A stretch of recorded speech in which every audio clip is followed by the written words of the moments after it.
87 soldats ukrainiens se rendent. Un tournant dans les combats? 87 soldats des forces armées ukrainiennes ont déposé les armes en une semaine seulement, selon le dernier rapport du ministère russe de la Défense. Ce chiffre, qui interpelle par son ampleur, met en lumière l'intensité croissante des affrontements sur la ligne de contact.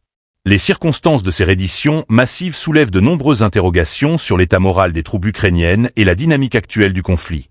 Pour rester informé des prochains développements, pensez à vous abonner et à partager ce reportage dès maintenant. Le rapport, publié ce jour, souligne que ces renditions se sont déroulées dans plusieurs secteurs stratégiques, bien que les zones précises restent floues. Des analyses militaires estiment que cette vague de capitulation pourrait refléter un épuisement croissant des ressources humaines et matérielles dans les rangs ukrainiens, face à une pression continue des forces russes. Ces données viennent également alimenter les discussions sur l'efficacité des stratégies employées de part et d'autre.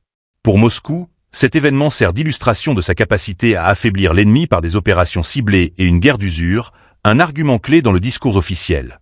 Toutefois, ce développement soulève des questions.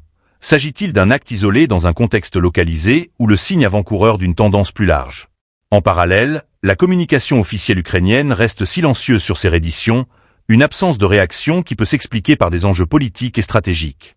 De leur côté, des observateurs internationaux appellent à une vérification indépendante des chiffres avancés, rappelant que dans les conflits modernes, l'information peut devenir une arme redoutable. Ce dernier rapport s'inscrit dans un contexte où les tensions à la frontière entre les deux pays continuent de croître. Des combats intenses, combinés à une logistique de plus en plus complexe, rendent les conditions de survie extrêmement difficiles pour les soldats des deux camps. Ce chiffre de 87 soldats pourrait-il annoncer un point de bascule dans cette guerre? Ou s'agit-il simplement d'un épisode parmi tant d'autres dans un conflit qui ne cesse de se durcir?